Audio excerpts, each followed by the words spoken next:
There's some new interest these days in the term socialism. That's due mainly to the presidential campaign of Vermont Senator Bernie Sanders, a self-proclaimed democratic socialist. Well, recently, Westfield State University political science professor-emeritus and former congressional candidate Michael Engel visited with us to talk about the often misunderstood term and his book, Socialism for Smart Folks. That's one of the reasons I wrote the book, partly because the Tea Party right kept calling Obama a socialist. I mean, I taught Marxism and socialism at Westfield State. I've been interested in a long time. But I think the impulse was that the word socialist was being misused. There isn't a socialist bone in Obama's body. So I felt, okay, this started as a blog. I wanted to write a book trying to explain at least what I think it is. Let's talk about the problem, if you will, socialism has. Most of these socialist states are what we think of are places like Cuba, North Korea, People's Republic, Communist China, and Albania, I think still there. There aren't an awful lot left anymore with the dissolution of the USSR.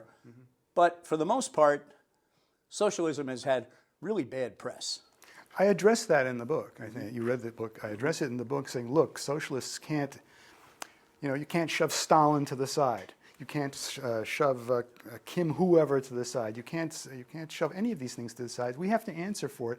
And I have some explanations in the book about why it turned out the way it did, as best I can. But no, we have to deal with that. Socialism got a bad name from a whole lot of wrong people. My feeling is, well, I won't get into a whole explanation of it, but we do have to deal with that, and I do deal with that in the book.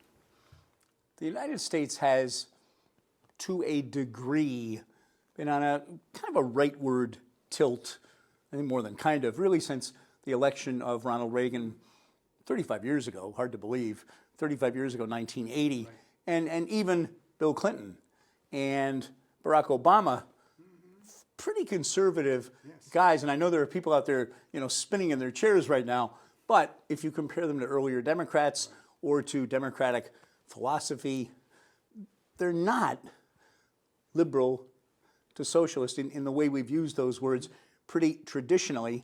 And the whole idea of socialism really did get a really bad name in this country. Socialized medicine. The government's going to control it. Government's going to run it. You'll be like Canada. The doctors will take off after May when they made all the money they can make. They'll be in Florida. You won't get it. And you say that that's, again, another part of the misunderstanding you think of what socialism is. That's correct. But I do think the pendulum might be swinging the other way. I mean, look at the crowds that are coming out for Bernie. Also, we have to remember that the very people who might be more receptive to socialism don't vote. Young people, poor people, the very people who might benefit from this don't have a voice, don't express themselves. So the rightward tilt has a lot to do with who is voting and who isn't voting. But I think Bernie is, the crowds he's been receiving, people are ready to listen to that word, socialism. And we should say you are supporting Bernie Sanders in his quest for the Democratic nomination. Let's talk about it. He says, I'm a democratic socialist. And you say that's what it would have to be if this country were to adopt something like that. There has to be democracy involved. There has to be public investment at a huge level, far more than we see people investing in the political system now. If you're raising the question of what is well, to my mind, there's no such thing as socialism that isn't democratic. Or I'll put it this way: in the American context, the socialist movement has always been democratic. My hero is Eugene Debs, the multiple-time candidate for president, a magnificent human being. And the Socialist Party here, socialism in America, has always had democracy as its core belief. You talk about heroes, Eugene V. Debs. You identify in the book, and I think also in an interview I read with Mass Live and the Republican, Bernie Sanders, obviously, Michael Moore, the filmmaker, and Dr. Martin Luther King Jr., And I don't think most Americans even think about King's politics as such and where he was going when he died. He was a revolutionary. When I taught about him in my political science class, I said, look at his last year. He was trying to build a coalition of poor people, minorities, working people, unions, the peace movement. He was, in that sense, a social revolutionary and implicitly a socialist, even if he never defined himself that way. Let's have you define briefly what you mean when you say socialist, because I'm sure there are people watching this saying, again, the socialist/communist thing, and that's not what Americans or what most of the European politicians, Western Europe, that's not what they mean when they talk about a democratic socialist. Well, if you mean defining socialism, I have a little chapter in the book that poses three questions. I would differentiate socialism from liberalism and conservatism. Socialists believe that capitalism is inherently unfair. It can't be made totally fair. You can modify the inequities, as Hillary Clinton said, but that capitalism is inherently a method of extorting wealth from the bottom and moving it to the top. If you don't agree with that, well, then you're not.